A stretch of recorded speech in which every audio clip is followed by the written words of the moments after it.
Hey, what's going on everybody? Commander Crane here, and we are back with another Pioneer deck tech. So today, we're going to be talking about Dimir, Flash, and Pioneer. I'm really excited to bring this list to you. I've been wanting to talk about a list like this for a very long time. As always, before we hop into the video here, let me know in the comment section below at the end of the video, what do you like about the list? What do you hate? What would you change?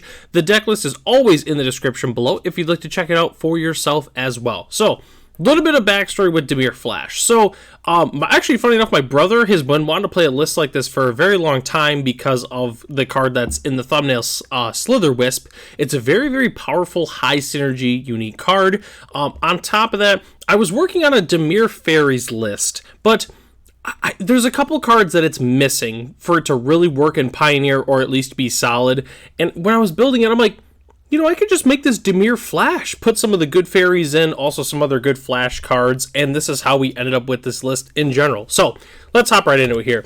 So, our only one drop we're playing is Spectral Sailor. We're playing 4 copies of it. Spectral Sailor is a fantastic card. Obviously, you know, 1/1 Flash flying, 3 blue draw card, just a very, very good rate in general.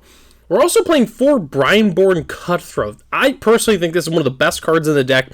Brineborn Cutthroat can get absolutely out of control very, very quick. A lot of decks can struggle to remove it, especially with like burn-based damage, like red decks. If they don't kill the Brineborn Cutthroat pretty much right away, the cards are going to get really big really fast.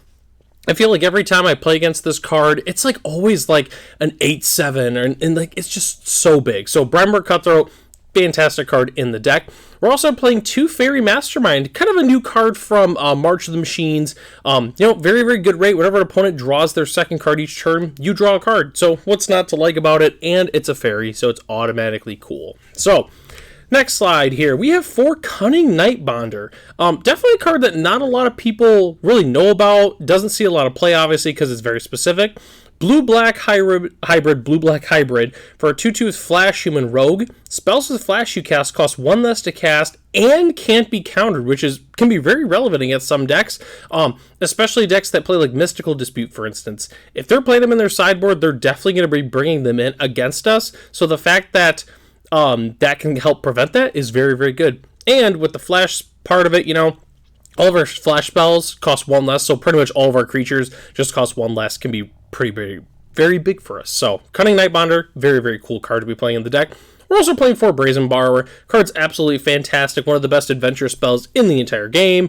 Obviously, extremely good rates on both sides of it. And then we're also playing 4 Slither Wisp, my personal favorite card in the deck as well. It's a blue-black 3/2 with Flash Elemental Nightmare.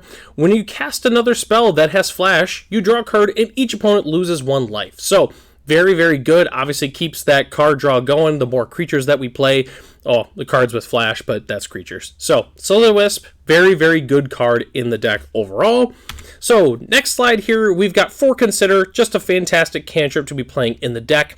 Then we're also playing 4 Fatal Push and 2 Power Word Kill. Those are the removal spells of choice that I chose to be playing in the deck.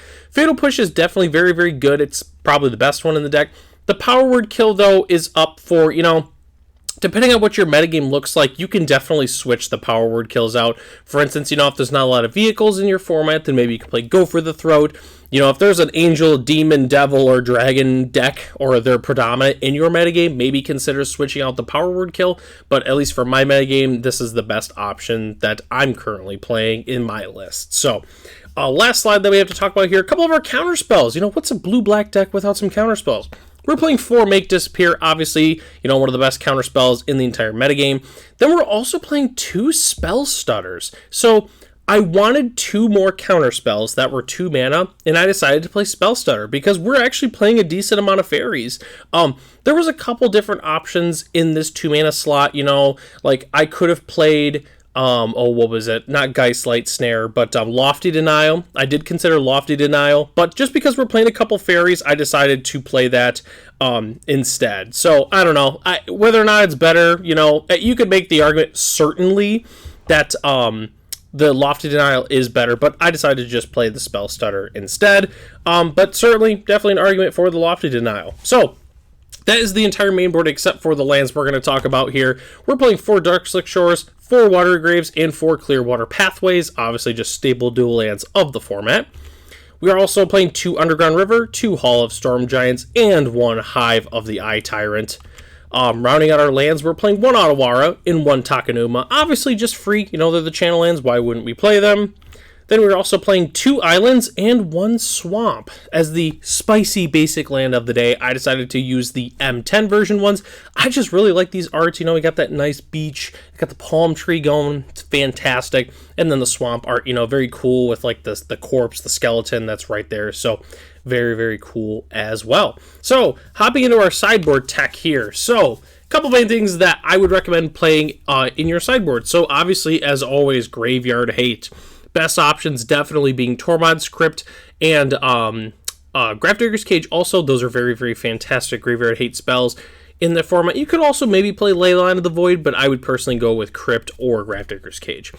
Extra removal or counter spells. So that would be cards like, for instance, like removal, like Noxious Grasp or Raven Feeblement are very, very good options. Other counterspells would be like Negate or Mystical Dispute, Aether Gust, that kind of thing. Those are the cards that I would personally recommend. Disdainful Stroke also be a very, very good option. And then Silver Bullets, kind of cards like Damping Sphere. That's kind of the main one personally I would play. Other one could be like Necromentia, for instance, just because playing against a combo deck, you can get rid of all their copies from their deck, and then it's a lot harder for them to combo, obviously. So, but if you'd like to check out the sideboard that I'm currently playing, you can check that out in the description below as well.